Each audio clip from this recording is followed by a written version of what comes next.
Welcome to Spiritually Clatchet. It's a safe place for the real ones to relate. We woke, but with the shits. The epitome of classy, bougie, and ratchet. We pray, turn up, focus on self-care, and more. Living in luxury and abundance, connecting with our soul tribe. This is Spiritually Clatchet, the podcast.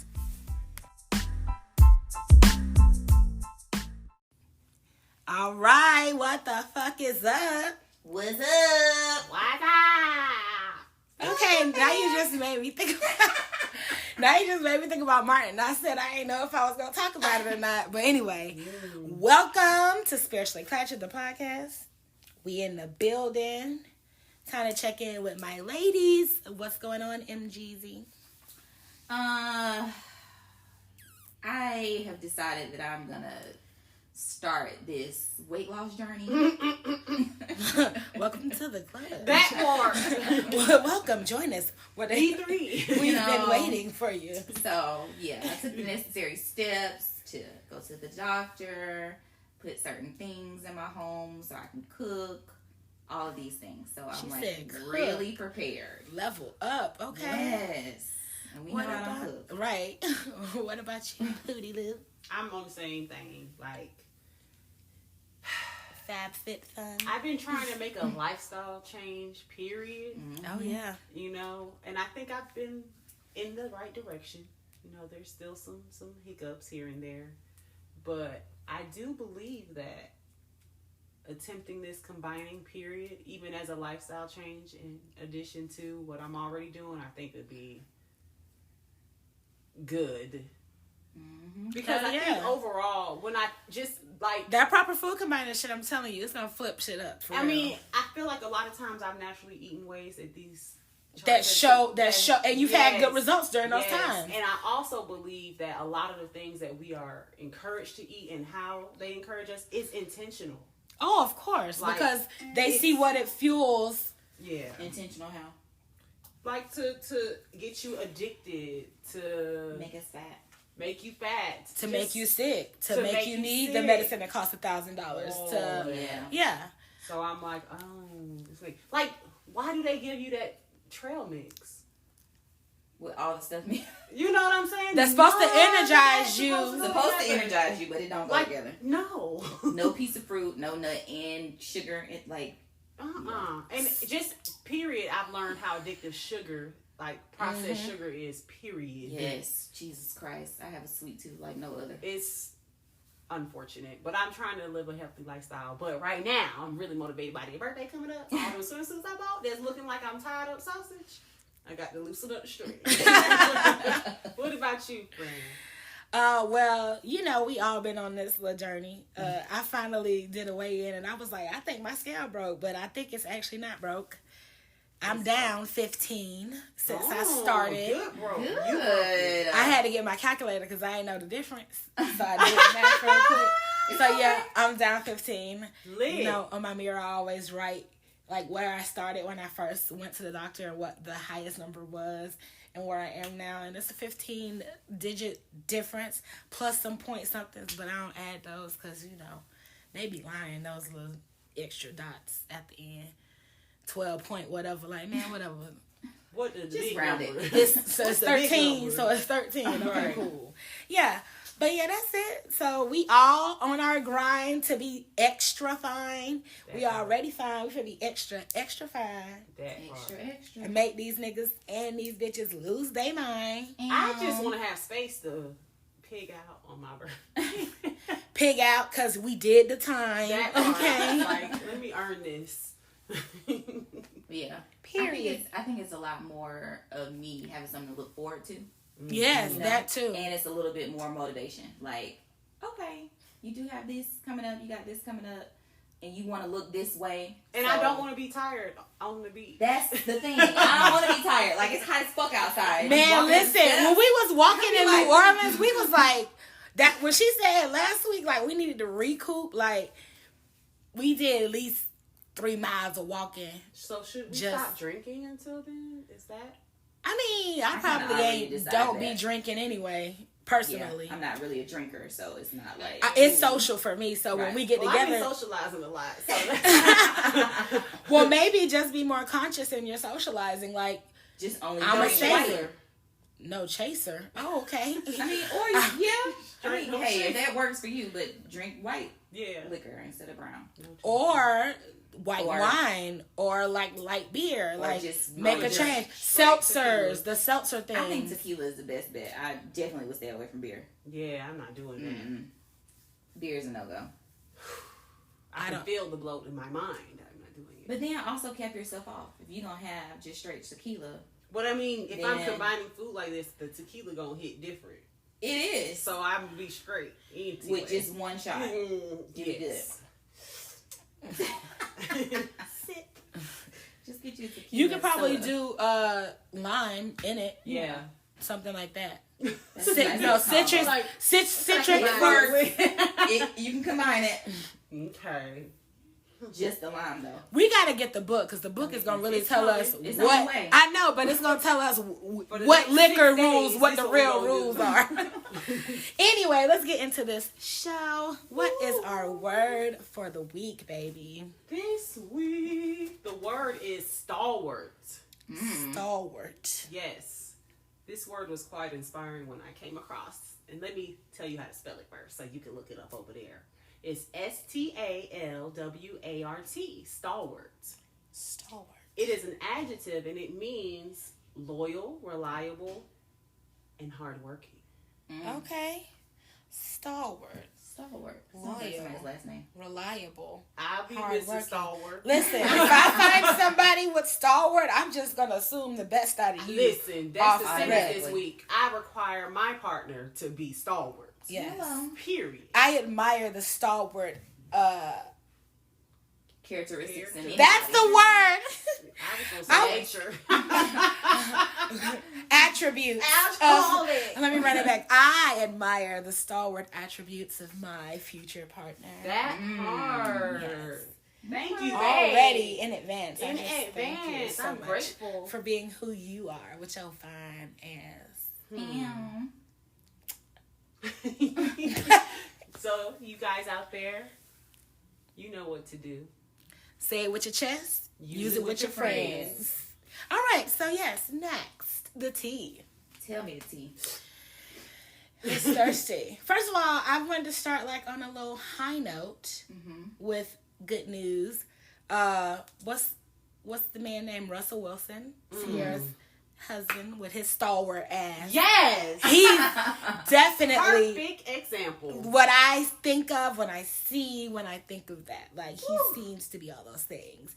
He gave the commencement speech this past week at Dartmouth University, and that is like one of those prestigious universities. Very prestigious schools.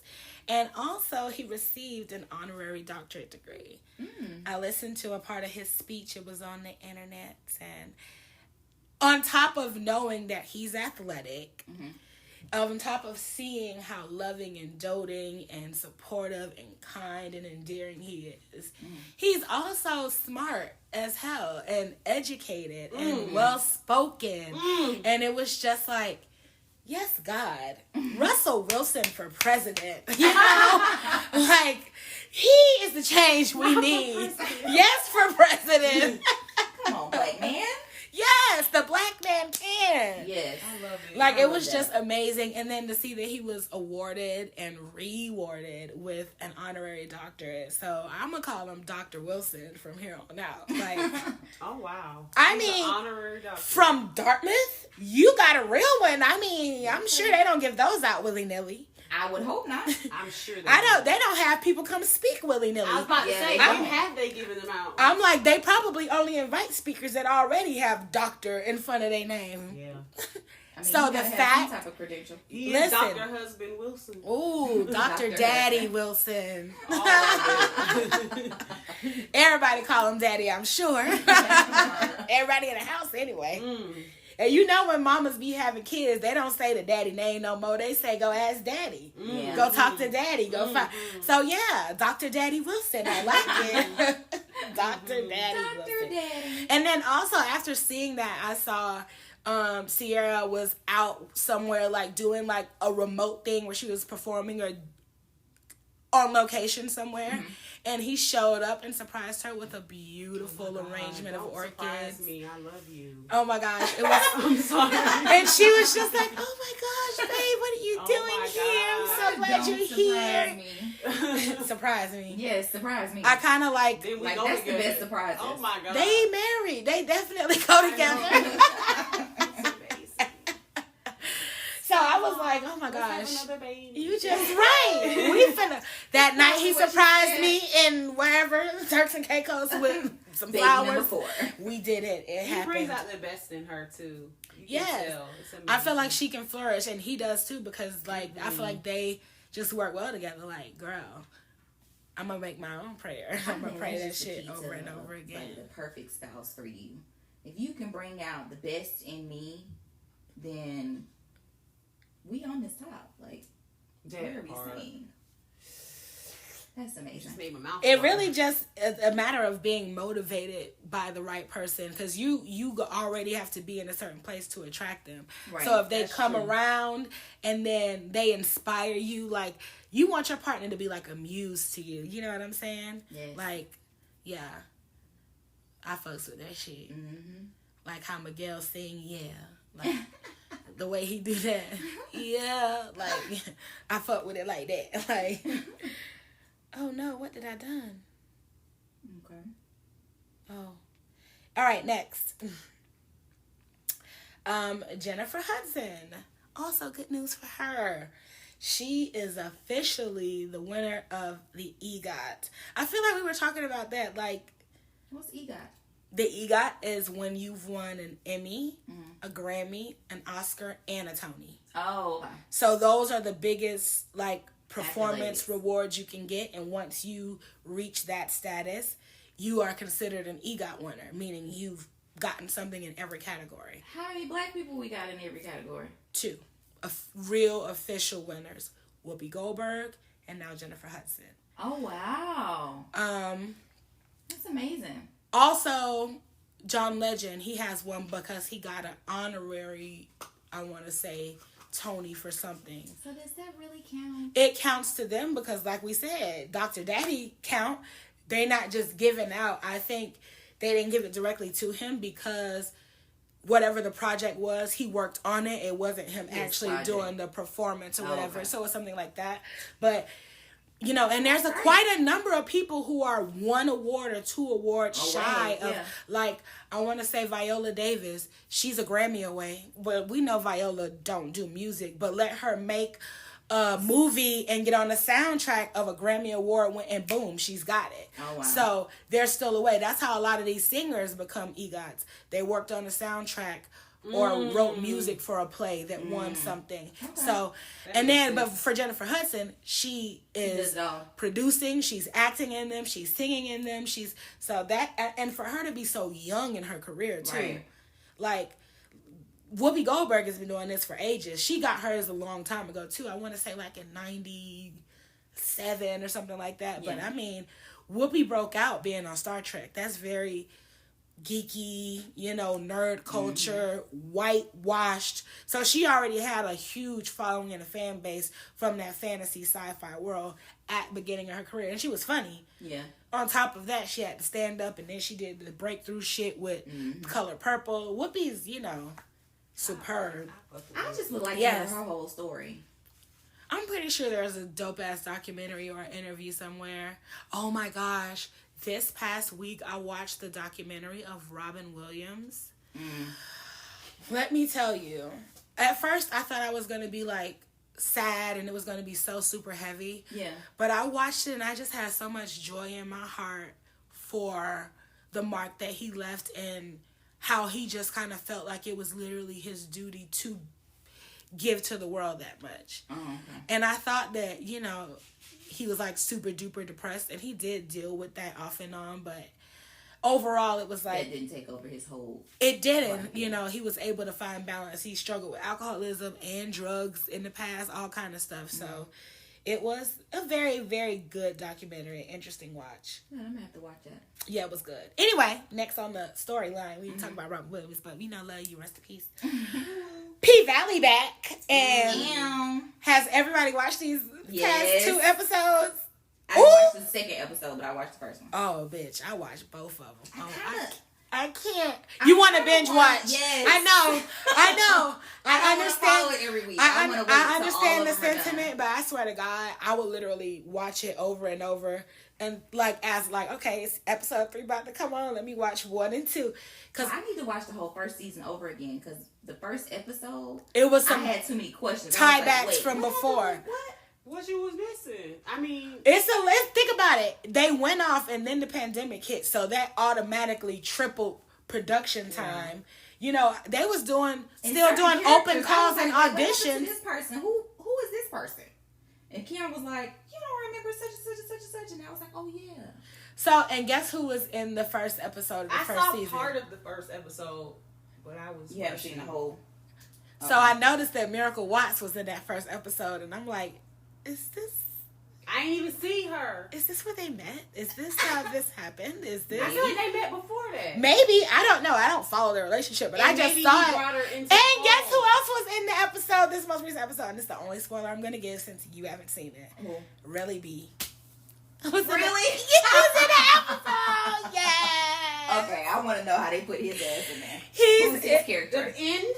No, he's in the episode. So that means he's gonna make a comeback in another episode, probably. Or is it like not necessarily?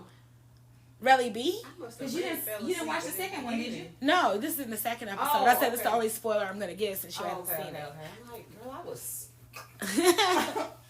rushing to sleep. Yeah, I had to watch the first episode twice.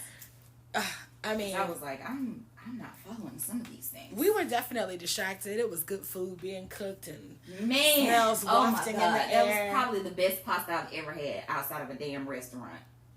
Shout out to you. Tank. That food was so good. Yes. Okay. So I just had to mention this because I thought it was funny that I saw that Benzino knocked somebody out during a celebrity boxing match. And I was like, who that? Who he knocked out? I don't believe you.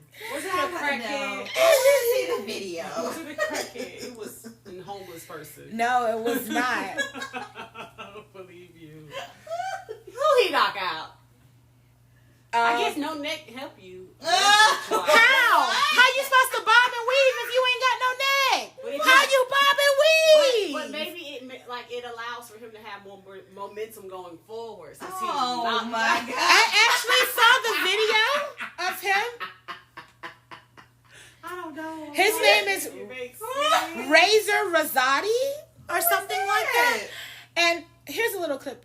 Wait, it's a real fighter? Yeah, it's a celebrity boxing match.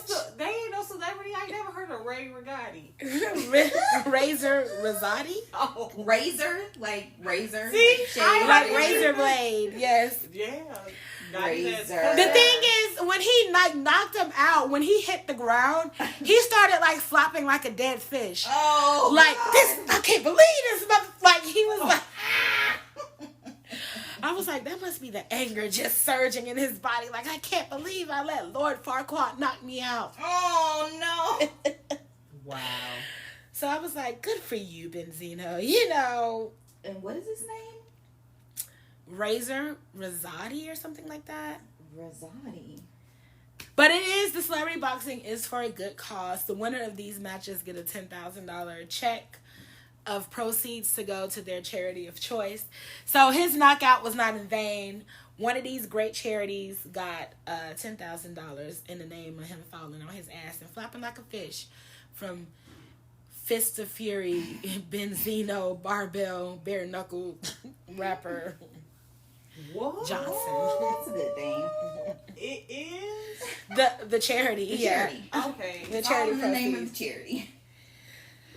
Speaking of charity, speaking of proceeds, speaking of inspiration and things we did not think were going to happen, Morris Brown College is back and is fully accredited after a 20-year loss in accreditation. Oh my God. They lost their accreditation in 2002 due to debt and financial mismanagement, and enrollment plummeted. Well, Kevin James, the university president, said, "Many thought that this feat was impossible, but due to our strong faith in God, our hard-working and wonderful faculty and staff, the support of the African Methodist Episcopal Church, whoop whoop, our dedicated alumni, and our resilient spirit, we were able to achieve full accreditation." Wow. That's amazing. That's awesome. That is such a blessing. That is amazing. Like, so many people raised money.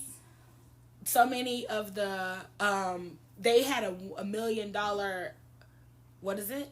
Pledge or goal, rather, even, for the funds raised to, like, get to a certain area so they can bring not only the campus back to accreditation, but bring the campus back to life. You know, living in Atlanta, riding down, it always looked like, is it even still open? You know, it didn't have the beauty, the curb appeal, like the anything. Exactly. Yeah. They had lost a lot of that. That's amazing. Yes. Also, on top of that, they're bringing back Greek life. So it's 100% in full back. Like, now you finna have students staying on campus, all that. That's amazing. Like, I used to go to Morris Brown summer camp. Wow. When I was younger. And I just knew once I graduated from high school, that's where I was gonna go. And then they lost accreditation right before you. Wow. Yep. And that would have been a great experience for you at home, being close enough to, like, I feel like you would have had more comfort going to an HBCU under those circumstances. Yes, under those circumstances, right. Being because closer I tried to home. the whole HBCU thing, and it just, too far away from home and all that extra stuff. But, that's amazing. I'm for gonna me, look at their list of studies and stuff that they have. She said, "I'm finna get me a little Morris Brown one way or the Hey. other. Take me a little course of something." My mom has a degree from there. Really? She's alumni. Oh, wow. Come on. So, me being a product of an HBCU, I just understand the sheer importance of having a space like that. I got a different view even of the black man being able to be in an environment where there were leaders on campus that you saw that were helping you to find things, to assist you in doing things. Very different. Yes. From my experience. Yes. Way different from my experience. Having black boys who didn't have dads be around black teachers. They a lot of them say they never had a black male teacher until they got to an HBCU. You know, them having seminars on, if you don't know how to tie a tie, stop by room so-and-so in the blank building. We're going to teach you. Like, those grooming things. A black man and grooming black women. Those things that you might not get at home. Because, my HBCU was full of girls from the projects who just was the first one to get out. And we had to dress formally on Wednesdays for chapel. And we had to, things that they would have not had that exposure to before that they got because of an HBCU. Yeah. And then I did the little whoop whoop when they mentioned the AME church. Because most of the privately owned HBCUs in America are funded by the African Methodist Episcopal Church. I didn't know that. Yes. My great-grandparents had a lot to do with contributions and support to Bethune. Okay. We had a family home that is now one of those homes privately owned by somebody else. We sold it since then. That was owned by the church and by my grandparents, like under their business with the church, in which they used to rent out for students and had to do business and stuff with the schools. Yeah. Most of them have a deep tie to that. So when I heard that, it was great news. They gonna have the sororities and the fraternities there. The band gonna be back. Everything's gonna be amazing. Great. And, I look forward to it because I've only witnessed the bones of Morris Brown. Me moving here in 2005, me only knowing about Drumline and things like that, and what I knew locally about black colleges, which was Ed Waters, Bethune, FAMU. You know what I'm saying? Maybe North Carolina Central University, maybe Howard Hampton, and I got all of that from BET, Black College Tour, and shit like that. My exposure to black colleges elsewhere. So I thought that was an awesome little tidbit. That is very awesome. Yeah, so we did Spiritually Clatchet in the tea today. We ended on a good note instead of bob and weave. So that is it for the tea in the dish. We will be back with 11:11.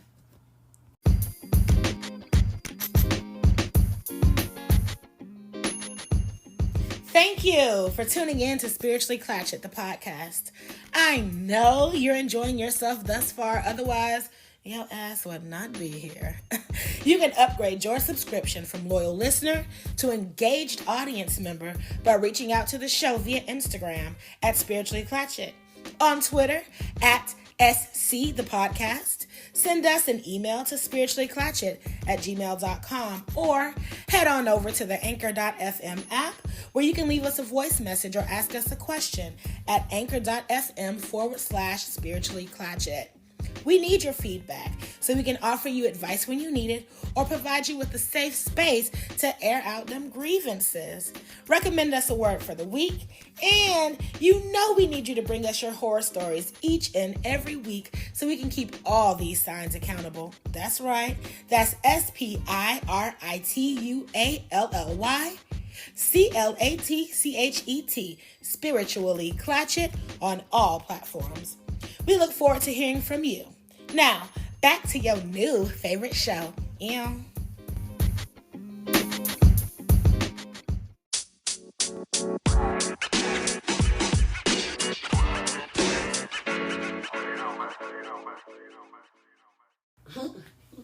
All right, we are back, and it is 11:11.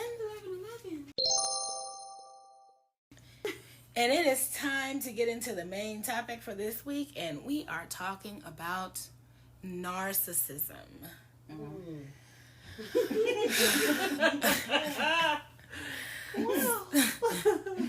I'm going to say it one more time. Really? Just to take the sting off. We're talking about narcissism. You don't say.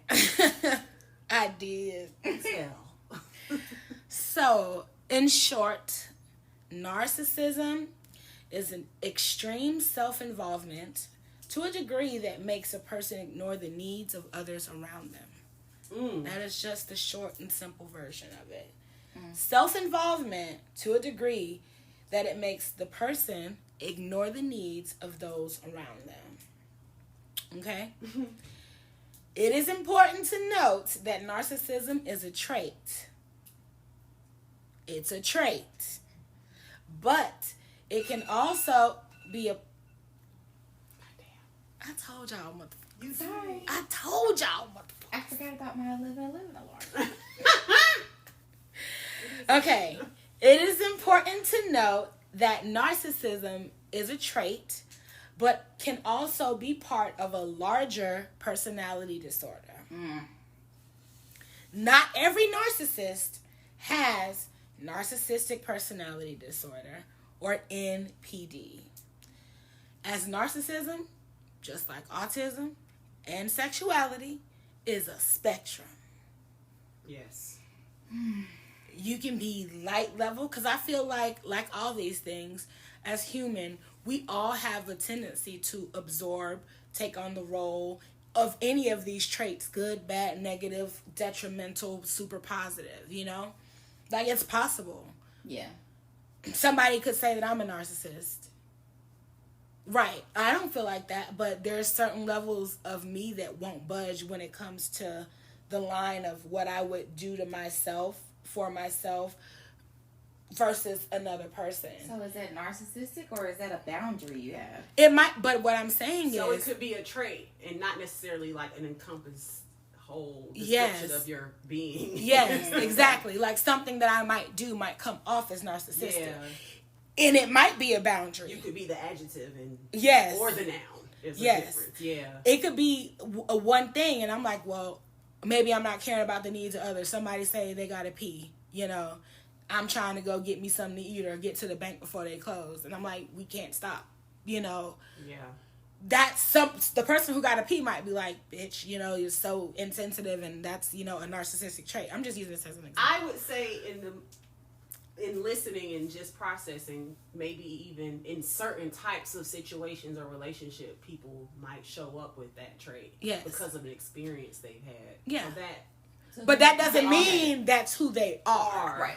But whereas there are people who are narcissists. Yes. And they typically encompass all the traits all of the time. Yeah. And that's when we get into the narcissistic personality disorder. Mm-hmm. Now, I would like any disorder, I'm just going to say any disorder can be reorganized and created as order. People who have real life OCD, not like, oh, I'm OCD, I got to sweep every day. Like, oh, I'm OCD. Like, I'm talking about people who like have to touch their fucking doorknob 72 times. I've seen it at work. They get out their car and they go walk around their car. Like random people just touching all the doorknobs. They'll walk multiple times. 4 times. I've seen it in real life. Things like that. Yeah. Like that, I have OCD, or you're showing a trait of OCD versus people who ritualize everything they do. That's OCD. Like I might be an OCD cleaner. Like you just have to have shit clean a certain way, right? Yeah. But not necessarily detail oriented or organized or specific versus my mom's gonna die if I don't like it. They correlate. They really correlate. That's how severe it is for them, though. It's a real disorder. Feel like they can still organize themselves in their thoughts and their actions in a way to scale it back to a place where they can perform in everyday life without these rituals taking over. So anybody, even a person who is literally diagnosed, subscribe to the idea of narcissistic personality disorder, they don't have to be like that forever. It's not something you have to live and die with. You know, you can fix that and change that. Absolutely. But let's talk about the types of narcissism. Okay. Oh, narcissism. And then also I just want to cite my sources. You know, I got all the official information on narcissistic personality disorder from WebMD, you know, so. And then, again, we're using A Very Well Mind, the blog, to talk about the healing aspect of the narcissism, okay? Mm-hmm. All right, so based on WebMD, the 2 types of narcissism are grandiose narcissism and vulnerable narcissism.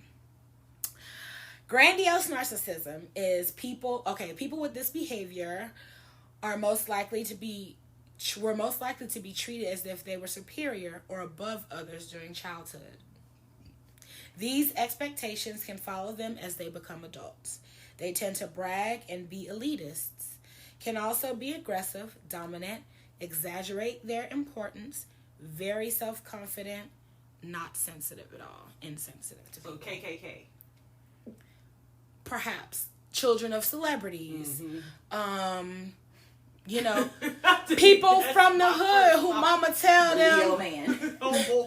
No, or people from the hood who mama. The fire sign man. You're right. That's what I'm like. Sagittarius man. That's all say his too. Yeah, we're gonna talk about him all today. These men's.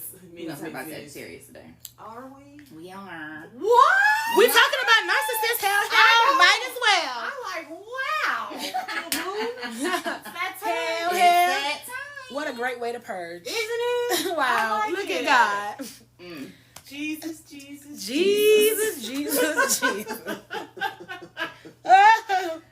So that's grandiose. Yes. And then they were raised to feel this way. Yes. Okay. Entitlement. That's what it sounds like. Treated. Yeah. They were treated and given this idea. Vulnerable narcissism is usually the result of childhood neglect or abuse. People with this behavior are much more sensitive. Narcissistic behavior helps them to protect their feelings of inadequacy. Even though they go between feeling inferior and superior to others, they feel offended or anxious when others don't treat them as if they're special.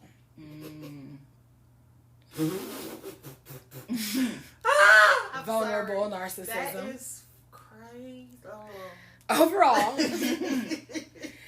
Overall, a narcissist can portray a wide range of behaviors with different intensities, such as sense of entitlement, from small scale to large scale, manipulative behavior, need for admiration, lack of empathy, and arrogance.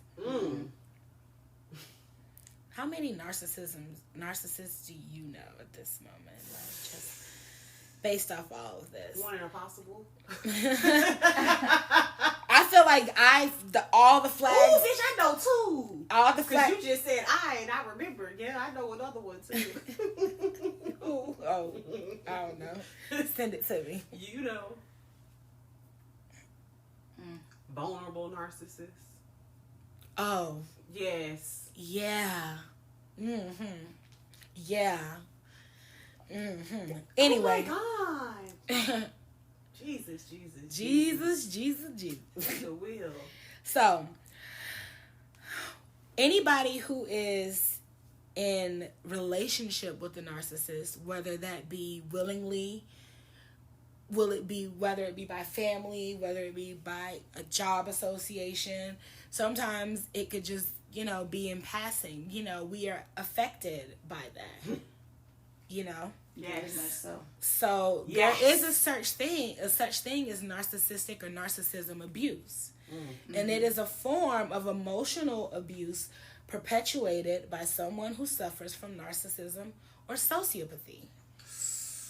So close, really. These individuals have a tendency, whether conscious or unconscious, to use words and language in a manipulative way to damage, alter, or otherwise control their partner's behavior. And it could be not just romantic partner. Partner could be child.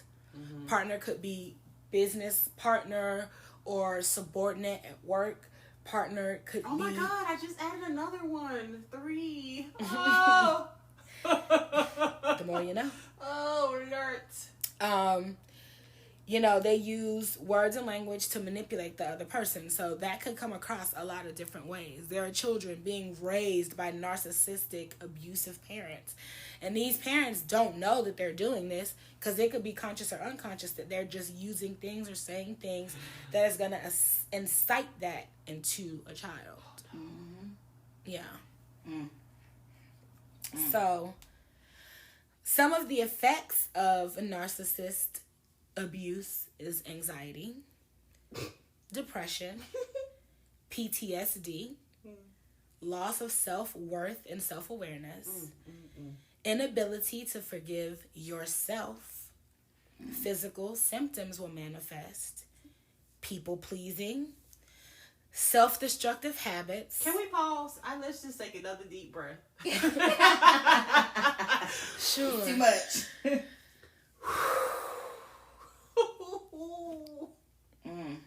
Let's take a pause. Feeling a little triggered? Just a tad. I mean, it's quite natural. Yikes. To make first of all, the realization of how much something and someone else can still contribute to who you are and what you are today. Mm-hmm. And the worst part of it is really understanding that what they are doing and dealing with is their only source of protection, of survival for them on top of that. So it's a very rapacious cycle of emotional abuse, essentially.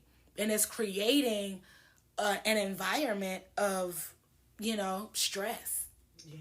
Yeah. Because I feel like even having the belief to experience some of this, that it's like, where do I find a safe space to operate, Because it's like I'm going to be forced to put up some type of guard, and I'm trying to learn to live my life not guarded. You know what I mean?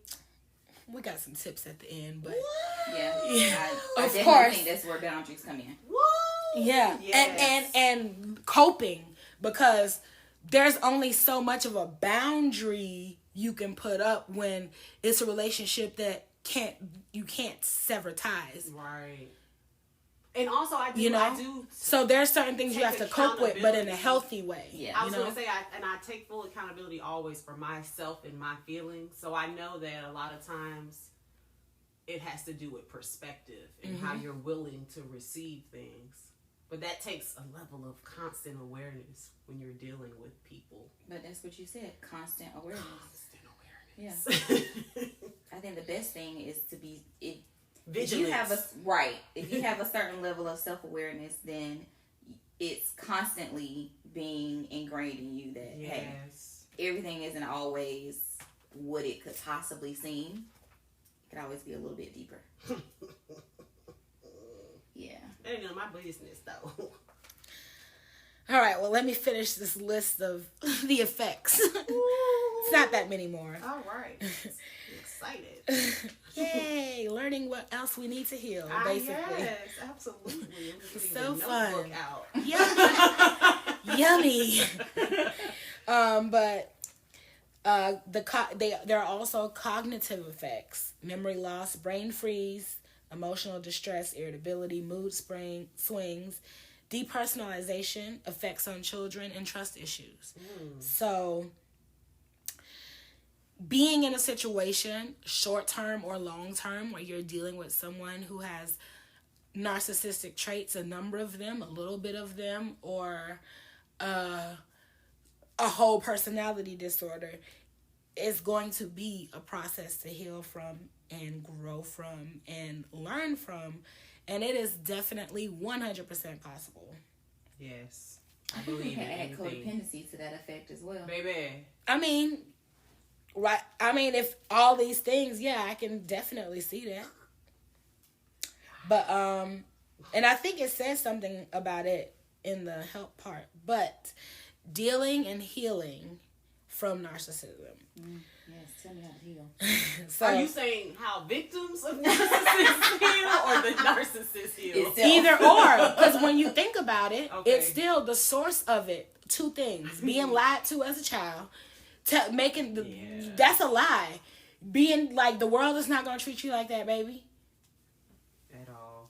And when you start to see that, that's when a lot of them get on drugs and alcohol and, feel the pressure to be something that they think. Not. You know what I'm saying? The heal. root of it is not good either way. So healing as the narcissist or healing from the narcissist, this is, the advice. So it says, historically, narcissists do not seek help since it doesn't fit in the self-image they have of themselves. Right? The list just goes on. That says typically, historically. But that's why you need real friends and real people in your life to tell you about yourself.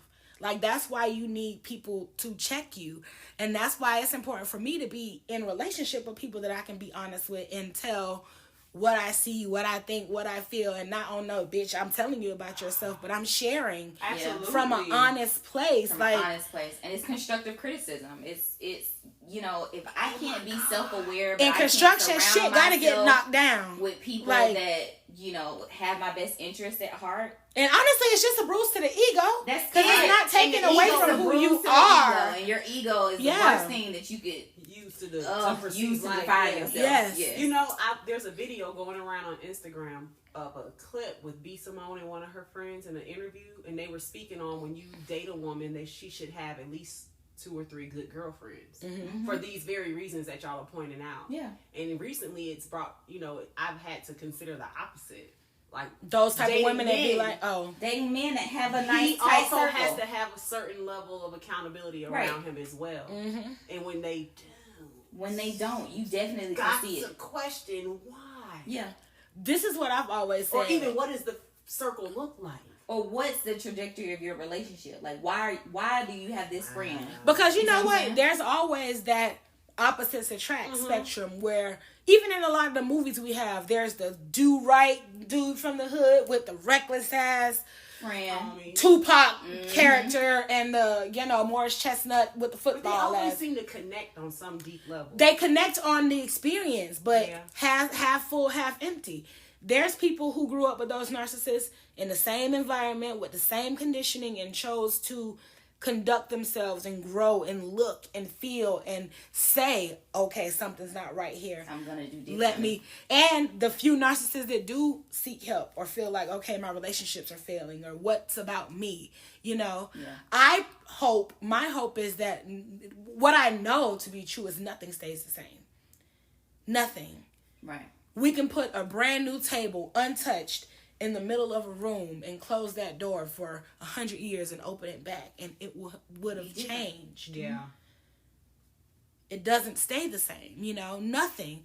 So it's going to take time, like those 100 years. It took time for that change to occur. Mm-hmm. But if the person is willing, then there's no end. If you have life in your body, you have an opportunity to do your life how you want to do it. Yep. So let me just run it back. They're not seeking help, basically. So if you recognize that you're in a relationship with a narcissist, you can change your dynamic in the relationship and challenge your partner to alter how they view you or your relationship. Mm-hmm. Again, this is not just romantic relationships. You can challenge your parent.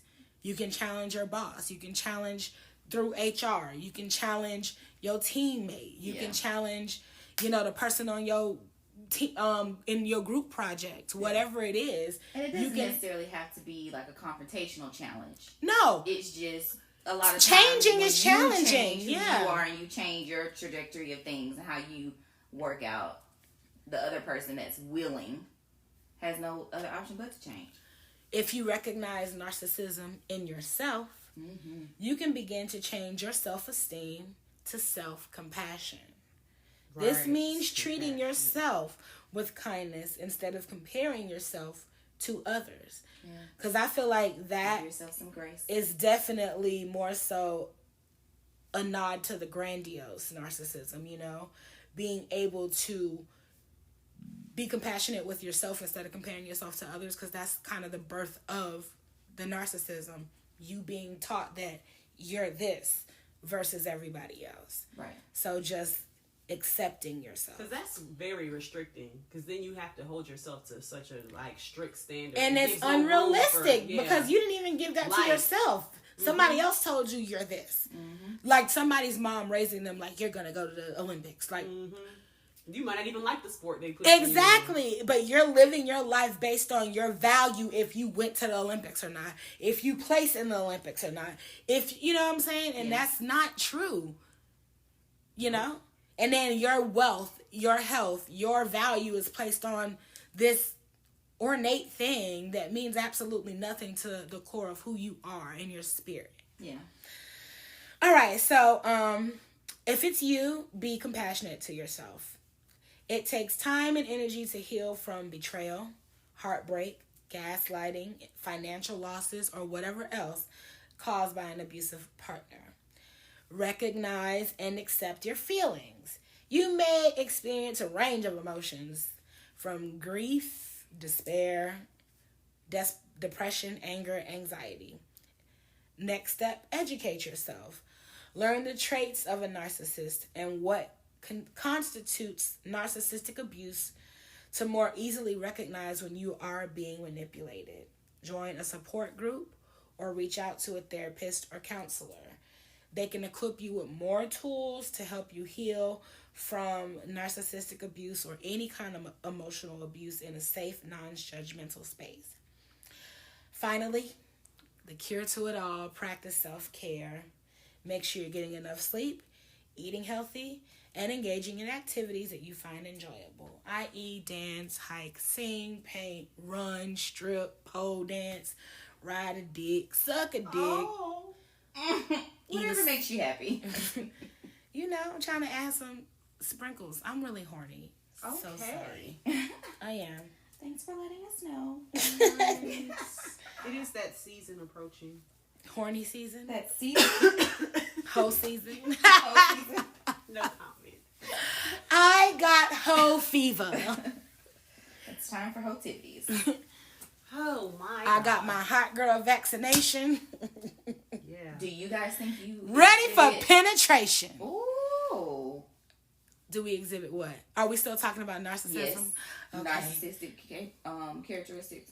I'm pretty sure I can. I'm just a lot to take in sometimes, so I can't put my finger on what it might be, because I feel like a narcissist ain't the type of person to apologize and reflect, and I do that so often that I just can't say that I'm a narcissist. Now, having traits, those I might let some shit roll out or happen or whatever that might look that way. If we're using the word synonymous with selfish, then yes, but no. Okay, so no. Not to that, no. Not to that degree. Not at all. I don't think so. For myself. Because how do you feel about yourself? yourself? Not being narcissistic. You know what I mean? I feel like it takes a little more. You know, that's a negative trait for Scorpios, though. Narcissism, like that's one of their. But you're in a different. I know, but. I mean, I'm sure. The past couple of years, I've been acting as a narcissist. Yep. Well, that's a lot of self-reflection. Like, if you know that you do these things and you feel like you are a vulnerable narcissist, because I don't see the grandiose, but I don't know all your life background of how you could feel safer portraying those traits, you know? I just think maybe not even labeling it as narcissist, but more so in the selfish realm, like of being extremely selfish. Like, I've just gotten to the point where I can now accept accountability for certain things that I've done. Well, yeah, that's only happened since we started this podcast, because I remember you said the first couple of episodes, like, nope, I'm not, I'll disappear on you to just, and come back later. Like, outwardly say, I do apologize for making you feel like such and such and such and such, as opposed to me just saying, oh, I'm sorry you feel that way. Ooh, yeah.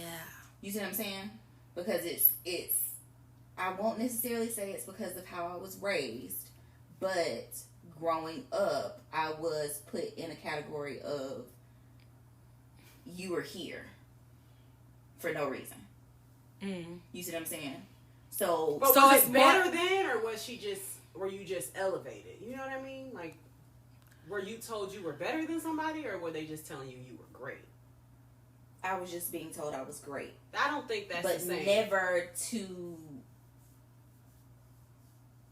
Do you feel the level of expectation put on you was like higher and more stringent? So that meant that a lot of it things felt I like did, grandiose I was had to do because this is what you thought was great. Yes. You see what I'm saying? So the bar if you telling me of that this expectation, is great and you want me to do this, then I'm gonna do it, even if I don't want to. Yeah.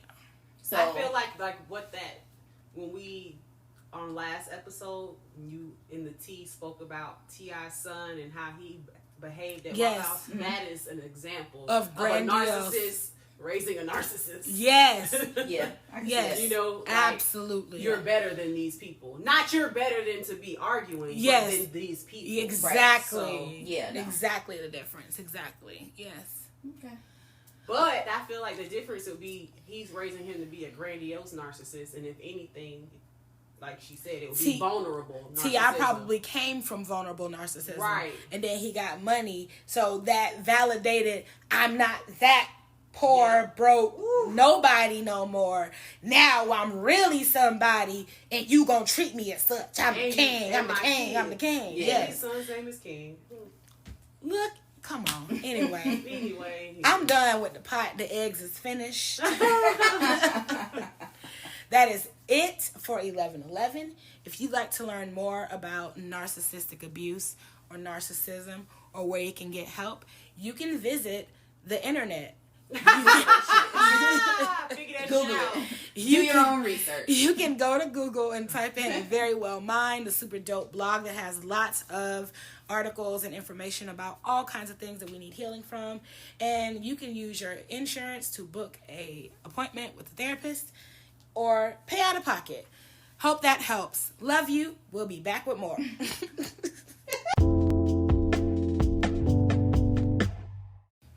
Hey y'all, welcome in. Hello. I hope that's what hello. I'm talking about us. Hey y'all, it's MJ. We're going to talk about Sagittarius this week. Hey. Yeah. Go Sag. Go Sag. Oh wait, I love my best friend Kia though. Go Sag. Hey girl. She's a girl. They're the best. They're different. But we just said Sag in general. You're right. Sorry. So, you know. And all the non-toxic Sagittarius out there. We also love you. But we all have had the negative experience. Yes, we've all had a negative experience with a Sagittarius. Sure. So if you don't know, Sagittarius is November 22nd through December 21st. And today is full moon in Sagittarius. Thank God. Get rid of it. Ooh. Oh, my cousin is a Sag too, Kira. I'll fuck with her. Hell yeah. Hey, girl, hey. She's like, you ain't said a nigga Again, yet. So, a Sagittarius, just so y'all know, is a mutable fire sign. It's ruled by the optimistic and highly expansive planet Jupiter. Most Sagittarians... Where people go to get more stupider. Most Sagittarians adopt an extremely positive view towards life and believe that almost anything is possible for those who have the courage to dare and dream. Okay. Idealists, they insist on ethical behavior and honesty from those they come in contact with, preferring to judge people by their motives rather than by the results they achieved. Sagittarians are natural protectors of small creatures and champions of the underdog. That sounds like, sounds pretty good so far. Generally speaking. But we're more concerned about, the Sagittarius romantic partner. Yeah. And this is what it says about the romantic partner. Sagittarians make intense romantic partners. Yet they can also be quite relaxed, enjoying and good humor, and delighting in many pleasures of their life. Their positive orientations and excessive energies make them a valuable partner, one who will always seek the best in any situation and bring out the best in you. They are not good at handling disappointment. However... But they're disappointing. Okay. I'm so sorry. And they may sink into depression when things are not working out. Easily disappointed, their positivity can plummet when rejected, leaving them feeling hopeless and abandoned. But their buoyant spirits revive quickly, and their philosophy urges them to do better next time. Okay. Look at that. What that word say right there?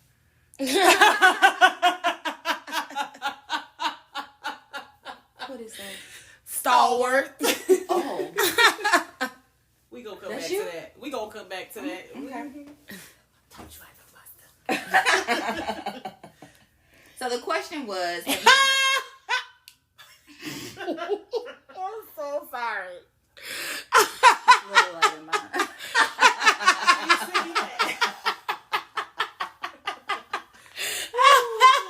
I definitely was gonna let it shine. I'm so sorry, but that just made me holler. Literally. Yeah. I think somebody's siphoning gas from me, though. I swear to God, because my Jeep, you just push the thing and it opens.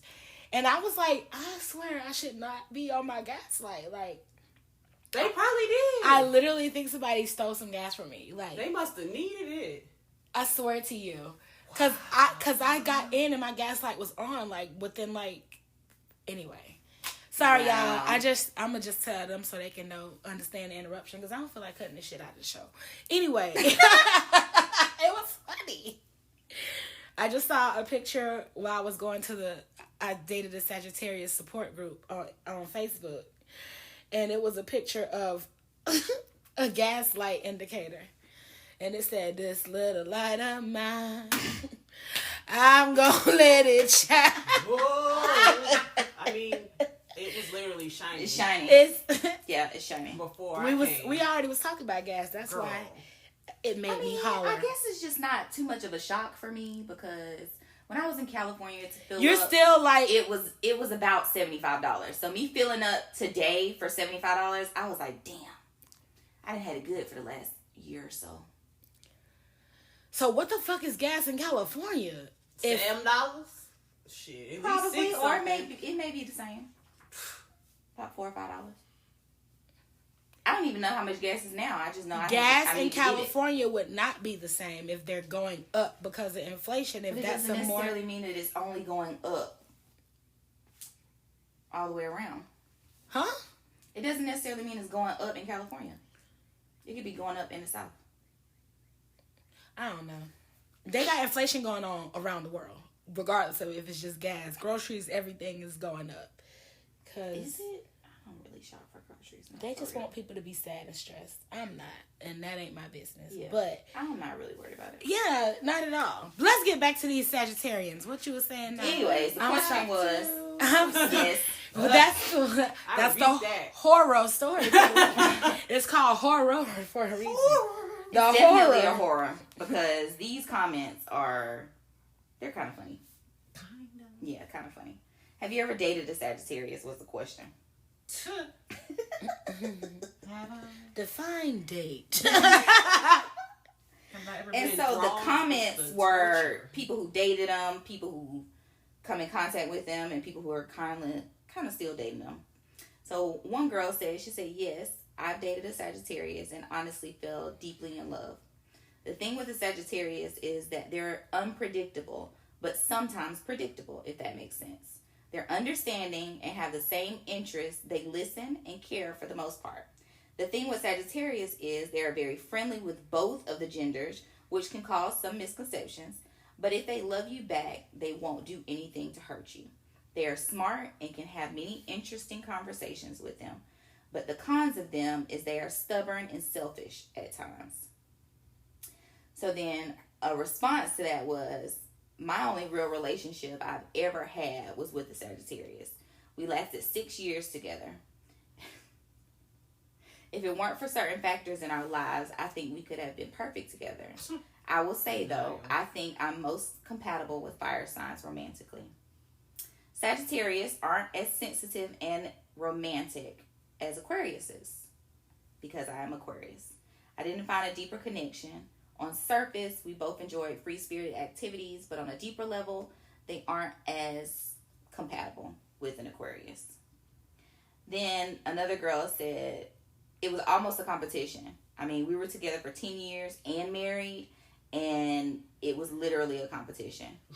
Oh. It was good when it was good, but it was bad when it was bad. That sounds... I got a personal comment. My experience with a Sagittarius was the epitome of Stockholm Syndrome. Just being emotionally manipulated all the time to the point where I felt like, well, if I just do this, maybe it'll change, or feeling bad. And yes, you know what Stockholm Syndrome is? When you start relating to your captor and you start feeling sorry for them. Oh, like the people that get kidnapped. Somebody would try to come rescue you and you're like, but I can't leave them. I need to stay. And yes. Oh, wow. Yes. Because you've been... I watched the episode of Law and Order like that. Bang. That's why I don't play like that no more. If we can't be autonomous to any, like, it's not going to work. The thing is, I was just reading this. I got another one. Go ahead. Finish what you was reading. I'm finished. Okay. So, when I clicked on the support group, it was like... You know, that's how I be getting these stories. I go to all the support groups on Facebook. I survived. I dated a Sagittarius support group. So, somebody asked the question, how do Sagittarius, or they meant, how do Sagittarians handle bad times? The Sagittarians that responded said... It's literally on Do Not Disturb. I don't know why.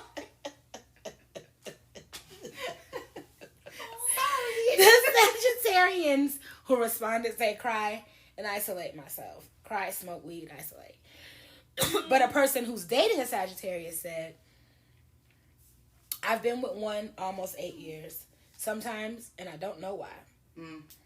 He is stubborn, autonomous, flirty, always projecting, never takes the blame. Instead, gets aggressive and shuts down.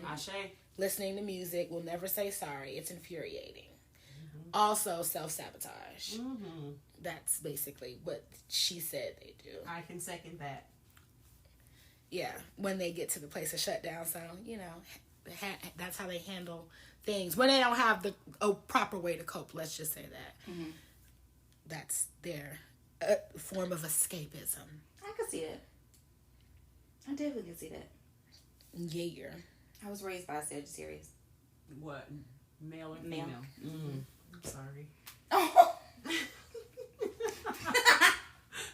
I just don't have a good experience. Like, no. I know I agree with that. When it's good, it's good. When it's bad, it's bad. I know a couple of other Sagittarius men that I can say are really cool people. As friends. Yeah. I don't know what it's like. It was never any type of intimacy in that way as far as an intimate partnership relationship. But my personal experience, negative. Not good. No. Not at all. Not TED You think it was just that the person, or just where you were in life? Both. Okay. I feel like where we were in life, but the fact that he's a Sagittarius just kind of... Is it like narcissist on top of that? Yeah. Okay. I mean...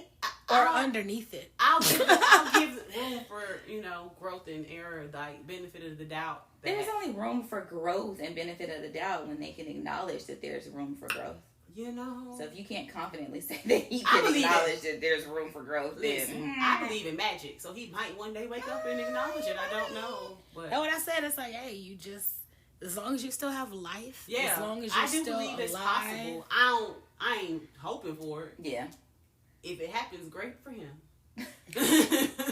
But, gross. You don't really foresee that in your future. I don't see my future with that person involved. I don't do that type of thinking. Like, I just cut that side of my peripherals off. Like, when you cut the picture to fit in the frame, that part I have to cut off because it's not necessary for the picture I'm trying to see.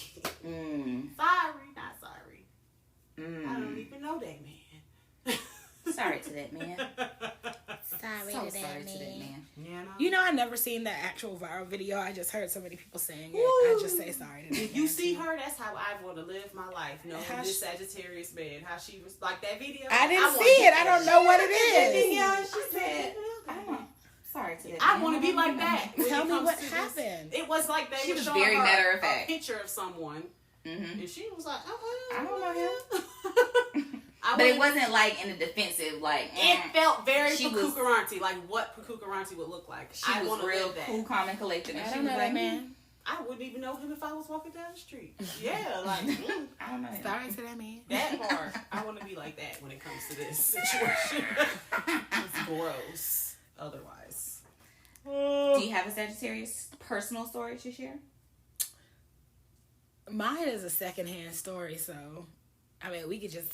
go to the source. Oh, well, we've already heard from the source. Yo, don't you want to hear the third party view? Because you tell the story. Which one? Pick one. This one. Because I was like, we kind of heard several stories. I mean, it's just not just this person in particular. I've been single and dating for a long time. I've come across a few people, and I always had like this kind of, I don't want to use the word jaded, but I'm gonna use it because that's kind of what it is. Perception off rip. And I've always been like, but I'm gonna give the benefit of doubt, show up anyway and see what happens. And it's been kind of less than pleasurable. I start seeing some of those traits of things that I just know are red flags early on. And it's something with me in certain fire signs, because I done dated a lot of Leos, but Aries, no. I don't. You would have to be Russell Wilson. Like, I'd have to be like, what? I would tell me your sign 6 months down the road. Like, and Russell Wilson is a Sagittarius. I know, but I'm saying as far as the fire sign energy showing up in a different way. Yeah. Because overall, my experiences... I'm so glad he's a Sagittarius. Right. I'm so glad. That is a literal beacon of hope. I met a guy, we only talked on the phone, who seemed really cool and nice. He was a Sag. I could definitely get the vibe of the whole elusive part where they might have a hard time being in a commitment or, Well, I would use the word devoted just because for me in a relationship, I would want to feel that devotion between a partner. And I don't see that typically in really most fire sign men. Oh, wait. Well, I mean, like I said, I was raised by a Sagittarius. My dad is a Sagittarius. So I can only speak from a father-daughter relationship, not a... Right. I can't speak between him and my mom. You see what I'm saying? Well, they've been together for... How old am I? Oh, I want to talk about this next week. 33 years. See, my thing is, I feel like in that aspect, I was married to one.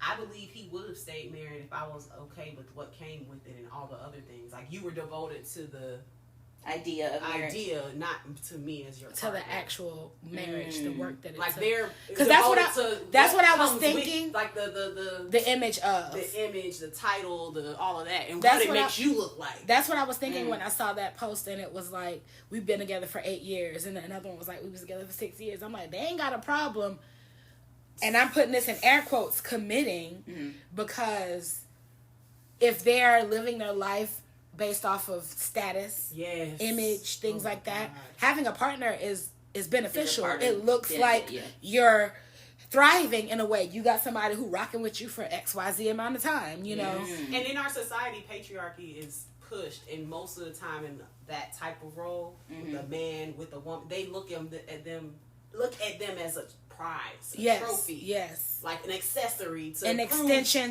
of my wealth, an extension. Look at my wife; she is fat. I feed her well. Like, no, that's why having fat wives was like a thing of like status. Like, in hindsight, when I think about the Aries and Sagittarius, both of them praised me for my looks. Never was it anything of your actual value. Yes, it was always, you're so beautiful, you're so this, you're so that. And I'm like, well, who am nothing I? else? Right. Right. Or what I did for them. Okay. My ex actually told me it was what I did for him while we were still in a relationship. And it was like, and I look good? That's dumb as fuck. But I mean, that's the only value he could see, because, and that's pity on you. Pity on you. That's all you see, bro? All right, then. I'm going to go over there. Get out. Look over there. I'm out. Right. Okay. All right, well, that wraps up horror stories. Do better. Do better. Please do better. Just elevate yourself. You know, self-awareness is key. And that's everybody. Those who are and those involved. Yeah. Yeah. And even if you think you're doing better, do a little more. Oh. Because it don't stop. Look, I thought I was doing so good from 5 years ago. And look at me now. Looking at more shit I need to fix. And criticism never hurt nobody. Yeah. But don't criticize yourself so harshly that you can't forget. That part. All right. That's it. We'll be back. There's levels to this shit.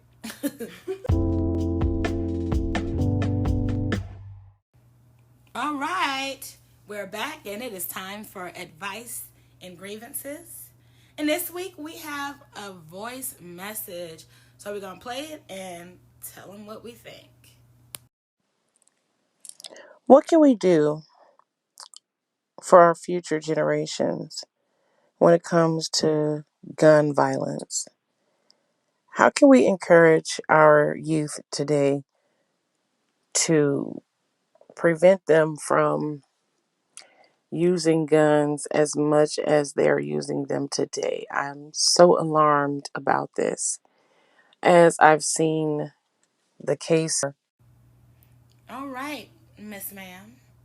Well, you hit us with a heavy one right there, but it is a cause for concern. It's very apparent, and it has been apparent for quite some time, that, you know, the world is getting a little crazy with the gun use and abuse, and it's making it a scarier place to live, especially with the number of like mass shootings and stuff, mass public shooter situations that are going on.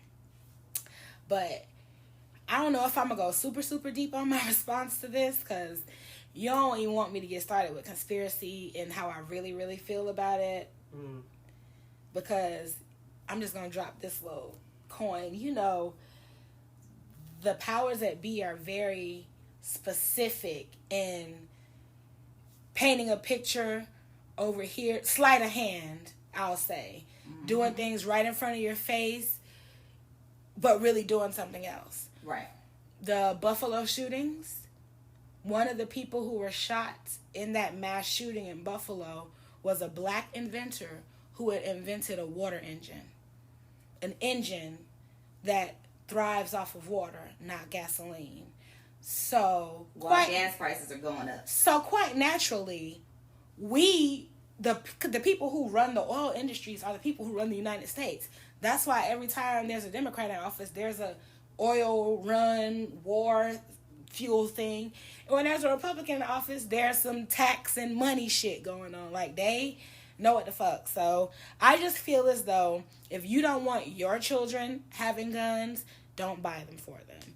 If you want your children to know how to use guns and be safe with them, explain the gun safety and explain the rules that you have set forth for them. They are making it very easy to get guns. You can go buy a gun before you can legally drink alcohol these days. Or drive a car. So and it's easier than driving a car or getting a car. I mean, it was a 10-year-old baby. We used to be able to go in Walmart and buy a whole gun. A BB gun. I bought a BB gun out of Walmart when I was in college just because I wanted a pink BB gun. Just because. Right. Like, I'm going to shoot some shit, you know? I think that it's glorified starting from a very early age. Like, even my nephew, he got more gun toys at where he be playing than cars, trucks, blocks, building things. Like, you have to realize what your, the influence and how far it reaches. As far as safety, I feel like you have to just have this air and this thought and this prayer and this belief of protection and use that. That's my advice, Teaching and explaining the importance of safety, letting them know it's not a toy, making them completely understand about life and death. And these might be some heavy things that you might have to talk to with your kids, but if you're willing to give them a play gun, you need to let them know the real danger of, what guns are and what they can do. Yeah. As far as the grown people out here, like, do better. Hold yourself accountable. I feel like as a parent of young children currently, I definitely don't encourage or perpetuate playing with guns. Like, I don't buy anything that's a gun. When they try to build something that they say is a gun, we shut it down. Yeah. Like, I'm not with none of that. And furthermore, I try to help them understand that who you are and what you experience is a choice. So while there are things outside happening to and around you, you get to decide how you're going to experience it. And I think a lot of these people who react with guns, they're giving their power away. Instead of being like, well, I don't want to be a part of this, let me go do something different. You're reacting with a gun, and now your whole life is down the drain. Whether it be shot with the police or in jail, or just now you're just marked with that as a part of your being. It's taking your life away. And also gun safety. A lot of these people, all kinds of people, rich people, people in the hood having these guns as collector's items and luxuries, and your 8-year-old know where your gun is and know how to use it, and they playing like the little girl who shot her little cousin and shot herself on live. Killed these 2 little babies playing on live with a gun that should not even have been visible, accessible, or anything. And then some people believe in teaching their kids how to use a gun and have a gun and hold a gun for safety. If somebody come in here, you go in mommy room, go up under this, grab that. Some people believe in that, and that's definitely a choice, but you still need to take responsibility. If you choose to bring a gun in your home to protect your family, make sure you're doing just that and making sure that they don't have reach and access to it to hurt themselves, and by that not protecting the family. So it's not just one right answer or wrong answer. I feel like there's a level of awareness that needs to happen before we engage in anything. You can't even change your diet without researching what you can eat and what you're gonna do, or you're gonna crash and burn, So you can't bring a whole firearm to your household, into a school, into whatever, and not really think about the scope and the detriment of how far it can reach. Yes, it's a small thing to say, oh, I'm using this to protect, but make sure it's just that and it's not any reckless shit going on. But that's all we got for that piece. That's the only thing we got is feedback. Anybody else need some advice on something or got a grievance to air out? Yes. I don't want to necessarily say it's advice. It could just be a grievance. I don't know. But a couple of episodes ago, we talked about all of the characteristics, we wanted in a spouse, right? So that conversation came up in my personal life outside of this, okay? And I I basically, in a nutshell on the show kind of said, I want somebody to be, like my life coach, my financial planner, my nutritionist, like good looking, all of these things, right? And I basically was told that that's not something that I should hold true to my spouse. And I just felt some kind of way because I felt like if I can't hold everything true to my spouse, I want to be my own life coach, my financial planner, my nutritionist, right? And as a single woman, in some scope, I am, right? Once I get with a partner, why is it not okay for me to have that support from you as well? You see what I'm saying? I'm not necessarily saying that I need you to be all of these things and I can't do for me. I'm just saying it's a certain level of support. You're saying this is a lot on one plate, and I want to be able to spread it out across the board. I mean, if I'm meal prepping, if I'm living with you and I'm meal prepping, and we supposed to be in a relationship, I don't just want to meal prep on my diet. We need to meal prep together. Mm-hmm. You see what I'm saying? You want to be on the same accord. That's a certain amount of support. Lifestyle. Exactly. You want to live a life. If I'm telling you that I want to save X amount of money by X amount of time, and I need you to help me sit down and create a budget, then why can't we do that together? What you mean? Like they need to have a budget too? You might not have a partner that has those things as a strong suit, though. So if somebody is interested in you, perhaps, and they hear you saying that, they might feel like, well, I'm not viable. I won't fit because I either can't or won't do these things. Like, if somebody who you're dating already might be like a buff person, let's say, they work out already, they're already buff. What you need in a meal plan ain't my meal plan. How you gotta prep ain't how I'm a prep.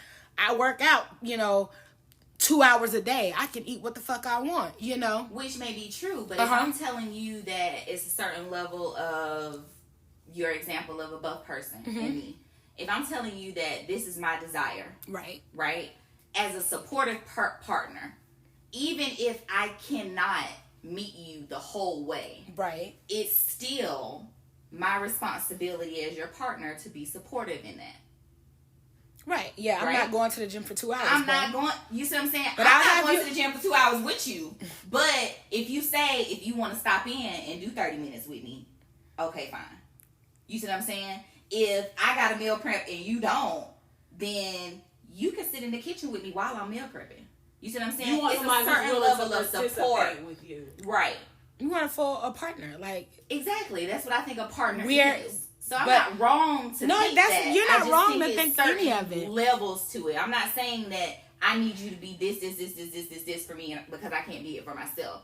But if I'm struggling with meal prepping, you want support. Then I want support with that, especially from the person that I'm living with. I was about to say, do you feel like there was a degree where you felt like, okay, I'm not going to be able to get this support from this person who I'm dealing with?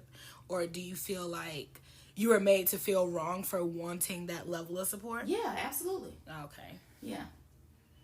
Well, yeah. Well, as far as the advice goes, I think I was made to feel wrong because it was a certain level of I just won't, not I can't. It's I won't.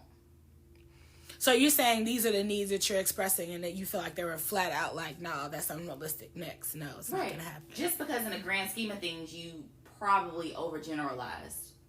You see what I'm saying? You or the person who received that wanted to argue with me about this. Yeah, I don't even feel like that's like grounds for an argument. I feel as though these are personal preferences.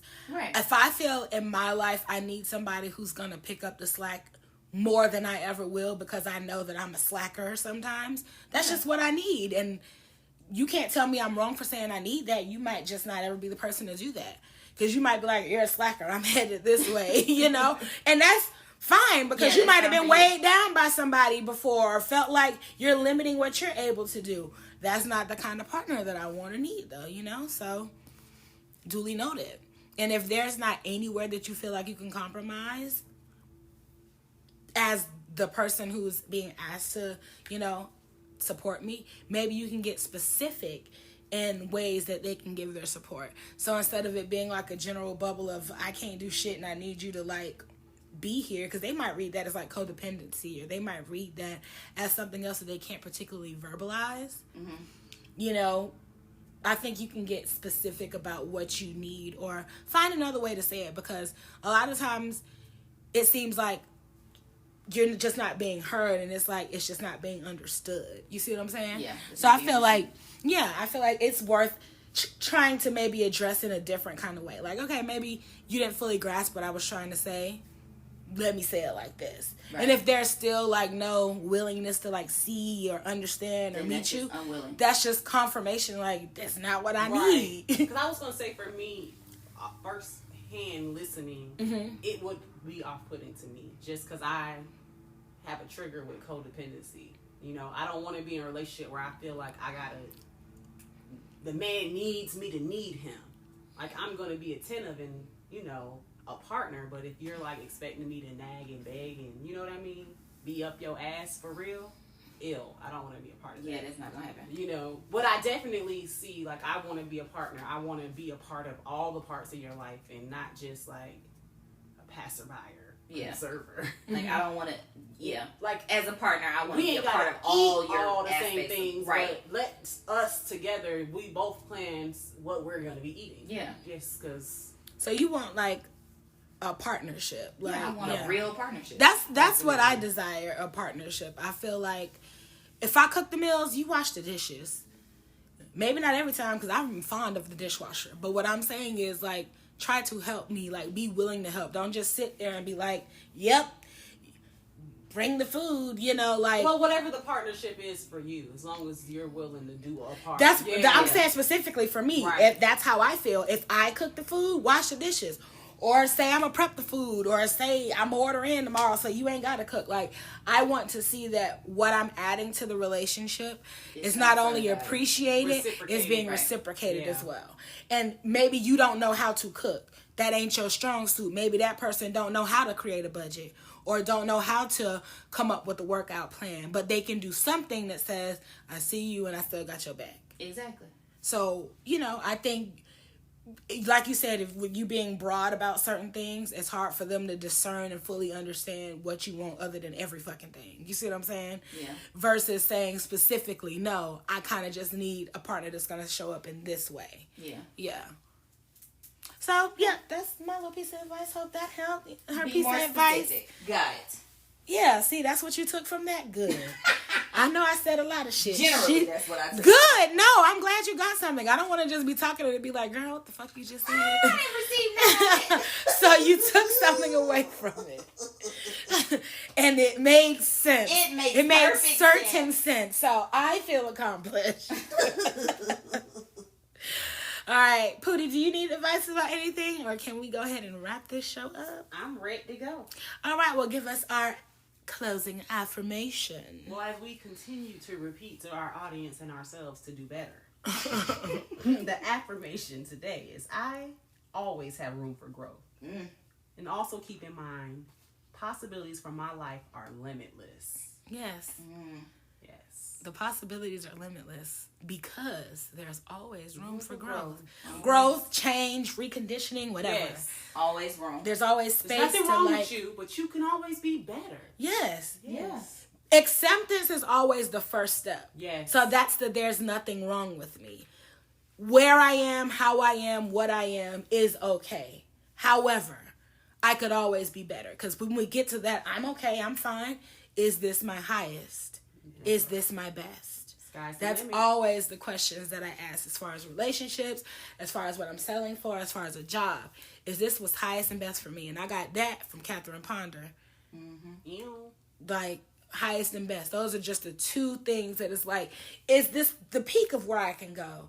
Is this the absolute best that I can want or do or expect for myself? No. Hell fucking no. For my life are limitless. Period.